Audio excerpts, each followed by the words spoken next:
There's a number worth knowing. 0. That's how many perfect answers exist for the hardest decisions you'll ever face. Yet most of us freeze, waiting for certainty that will never come. Your hesitation isn't weakness. It's a hidden belief that somewhere, a flawless choice is waiting to be found. It isn't. A king once carried this exact same illusion, right up until the night it nearly broke him. Today, I'll show you what he learned about choosing without ever knowing if he was right. An evening palace. Lanterns line the corridors, and somewhere in the distance, a guard's footsteps echo. Deep within, a heavy silence fills the room. The one seated on the throne wears an expression of exhaustion, the weight of ruling a kingdom pressing down on his shoulders. King Pasenadi of Kosala was known to visit the Buddha often, but this day his face looked different.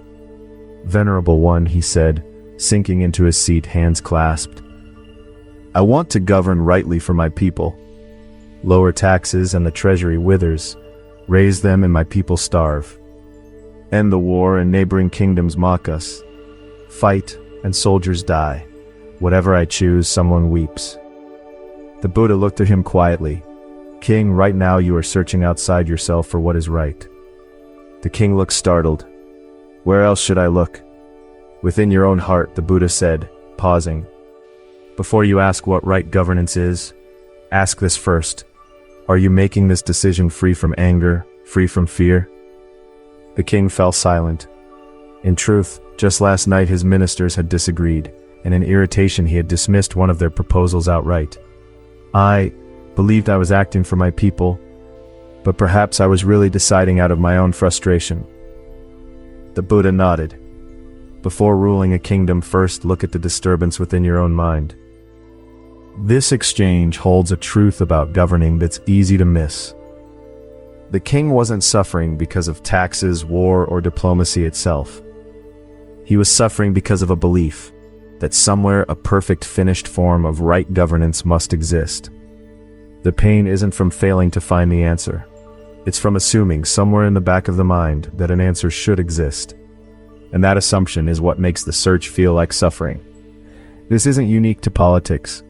Parenting, work, relationships, the same structure runs through all of them.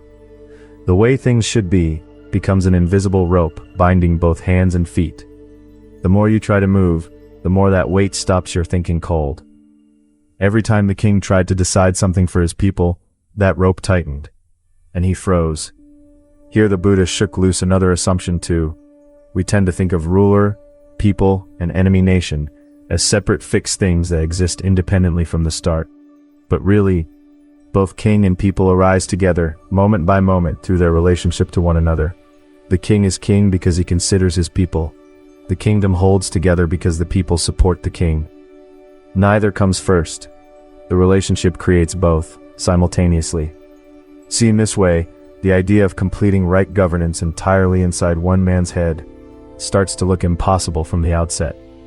Governing isn't executing some fixed correct answer. It's continuously responding moment by moment within an ever-changing web of relationship, while quieting the disturbance in one's own heart. What's easily misunderstood here is thinking this means compromise. It doesn't. The middle way isn't about splitting the difference.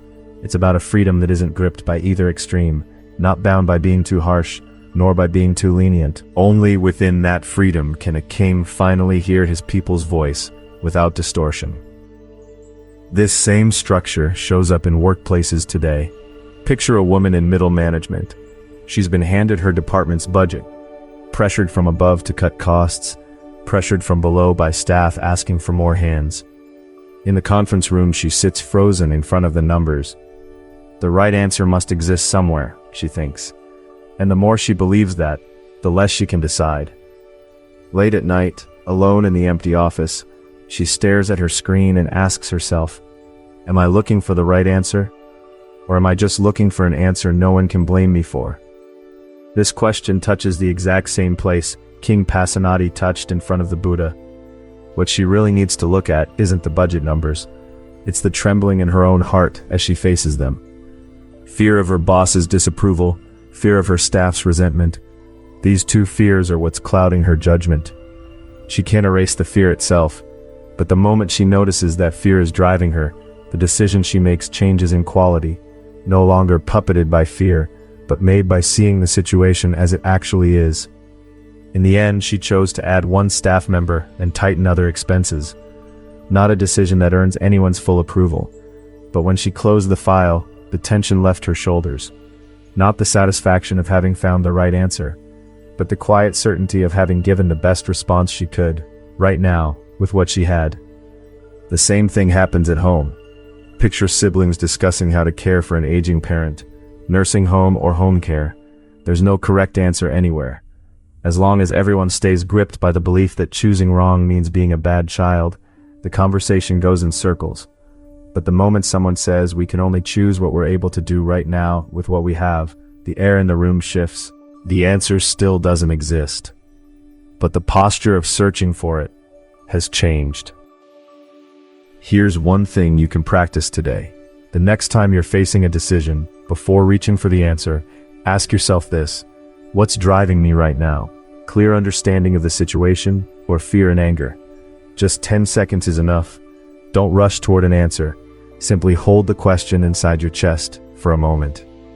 What King Pasenadi received from the Buddha wasn't a specific policy answer. It was simply the posture of pausing to look at his own heart before deciding.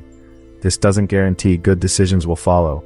There's no promised outcome, not in politics, not in daily choices, but a decision made while puppeted by fear, and a decision made after noticing that fear. The regret that follows each may, little by little, feel different. The last decision you made for someone else, did it come from truly seeing the situation? Or did it come from fear of being blamed?